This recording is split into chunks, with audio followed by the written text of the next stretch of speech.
Aqaba. Welcome to the Hearts of Ghana 2022 Mission Travel Day. Just to keep you up to speed, in March 2022, our third mission, we had a very successful mission, but we had a travel disaster.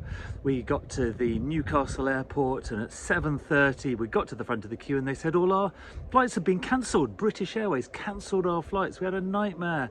We sent a few people off, we had to delay some, and half of us had to go to Amsterdam and stay at Dirty Dolly's overnight and take a flight a day later. Nightmare.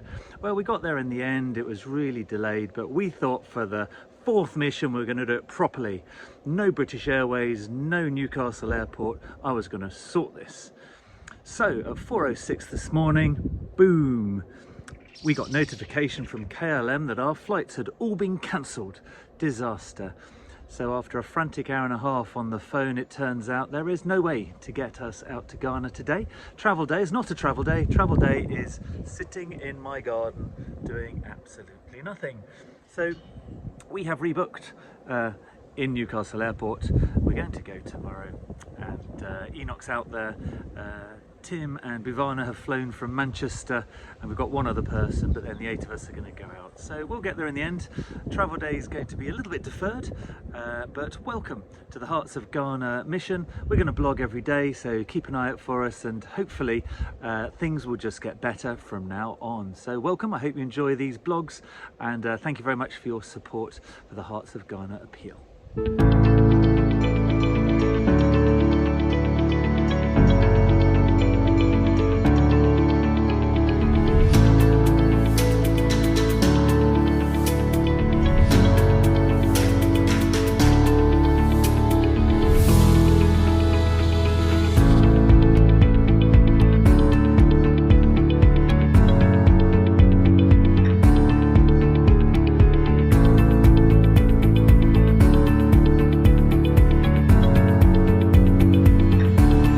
Hello, we've made it to the airport. We're finally here. Hooray! After only a whole day at home. Give us a wave, you grumpies. Yeah, all looking a little bit early morning, but hopefully we'll get on a plane.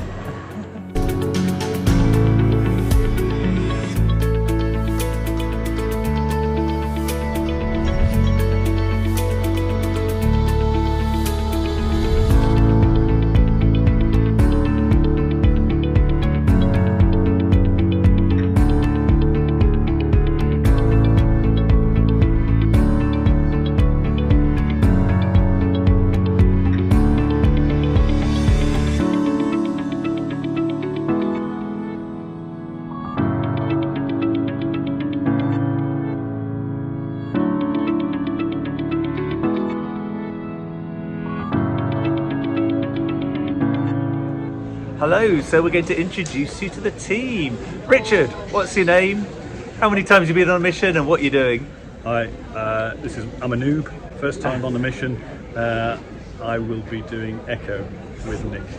Fantastic. Welcome to Ghana. Hi Christina. What's your name? How many times have you been on a mission? And what are you going to be doing this week? So I'm not quite sure what I'm going to do this week. We weren't sure last time, really. No, we didn't. You did this everything. is the second time, so I loved it. So now I'm coming back, but this time I've got Jill, so she'll lead me to the right way. Hello, Jilly. What's your name? How many missions have you been on, and what are you going to be doing? Hi Joe, I'm Julie and this is my second mission. Unfortunately I tested positive for COVID the last one, so I couldn't make it, and I'm going to be supporting the team in the car and Enoch. And probably supporting us in the evening as well, Yes, in the definitely. bar. But thanks a lot. I'm glad you made it through all the checks, and look forward to seeing you on the mission. I'm Louisa, this is my first trip and I'm going to be a perfusionist on this trip. The brand new, much shinier out the box perfusionist compared to that old one we had before, isn't that right? The one who's missing. Oh yeah, who has actually got missing as We well. lost him. Hello Kim, how many missions have you been on and what are you doing this week? Well, 4. This week as little as possible because I've got 2 perfusionists, one from the UK and one from Ghana. Yeah. So I'm going to be very, very supervisory. and see how it goes. I think you brought a cup of tea, didn't you? You brought us some tea bags. I've got a big box full of tea bags, and I'll be in the corner, and I've got plenty of hobnobs with plain chocolate on. Yeah. So with your fourth trip, if you haven't taught them properly, there's a bit of a problem, isn't there? So you should have taught them well by now. That's me fired. Although it's the second perfusionist I'm teaching in 4 trips. So Yeah, great. Well, I welcome might let back. myself off a bit. Yeah, cool. Well, welcome back to Ghana. Thank you. Hi Joel, I'm Nick, and this is actually my second mission, having had a gap of a few years actually, but it's great to be back. Love the first mission. I'm going to be working with Richard, doing some echo as well, so great to be here. Helping him or getting in the way, what do you think? Yeah. Doing them. Doing them. Hi Seth, what's your name? How many missions have you been on, and what will you be doing this week? Oh, this is my first one. What will I be doing this week? You're yet to find out. Yeah, so Doing something exciting. yeah, so you bought 67 stents for them. Probably about 80 altogether. Yeah, and how many cases did they say they had? They've got quite a few. We'll Quite a find few. out, won't we? Find So out. you'll be saving some lives by angioplasty. Welcome to the team.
So finally we met up with Enoch and everybody else in the hotel, ready for a briefing.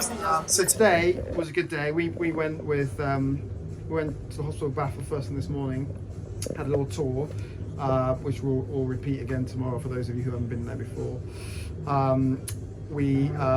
Everyone's great. All the usual people are there, the ones who've been before, so it's nice to see them all.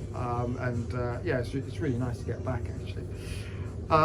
We did a huge ward round where we saw the patients, and we kind of had a bit of a discussion about what to do for the week. There are 18 inpatients all expect to have an operation, and they're all not going to have an operation. They will do at some stage, but the plan was always to kind of work them up and just kind of understand what the pool is. And we're broadly going to try and do some difficult stuff while we're here and leave some easy stuff for the guys to do when we leave, but make sure that the diagnosis is secure and that we've got plans for them, etc., etc.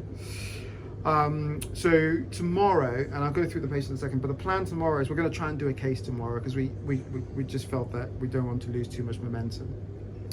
And we're also going to try and do some 2 case days, which we've actually never done in Ghana before. And we're also going to try and do a chronic dissection. So it's all going to be a bit tight and a bit challenging, which has never been done. So we're going to try and push the boat out a little bit. And when we go around and see the patients tomorrow, you'll kind of understand some of the reasons why we've made those decisions. So the plan tomorrow is that we will all go in at 7:30 bus arrives, so maybe meet at 7 for breakfast, 7:30 leave, so that we're in the hospital for 8.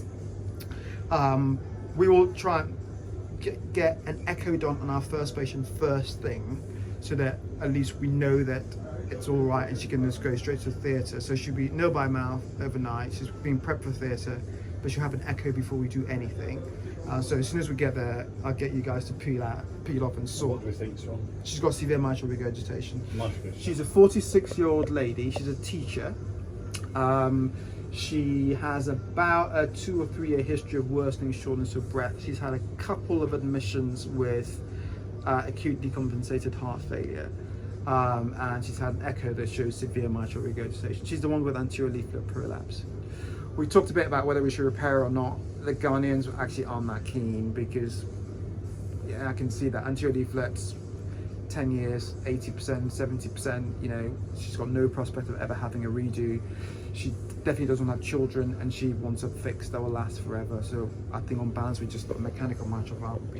So you'll do that first, whilst the rest of us sort of, we'll all go and get changed first. You do the echo. And then we will, once you've done that one echo, we will then kind of have a bit of a ward round about the patients and just go through stuff. Really with a cardiology focus, because Tim, you've kind of got a sense of them already. So the idea would be that you will go, once the echo's done, you go straight to theatre and start setting up and getting us going. And Bhavana, you're going to go at 8, you're just going to go straight to teaching downstairs. So we'll kind of all peel off into separate directions. You will stay with us to go through the patients, if that's okay, and you go to theatre with them. So that's travel day. Enoch's done a huge amount of work with Tim and Bhavana. We've actually got a really busy day ahead of us tomorrow. Tune in. And I'm just going to leave you with Sammy Konda has set us up an absolutely amazing pharmacy full of completely free drugs for all these patients so that they don't have to pay for it. So huge thank you to Sammy, and I will show you around his pharmacy. Good morning, Team Cardio. We have our medicine set ready, all labeled and arranged nicely on the shelves. So this is how the area looks like now. We have the infusions on the right, and we have sterile water for injection.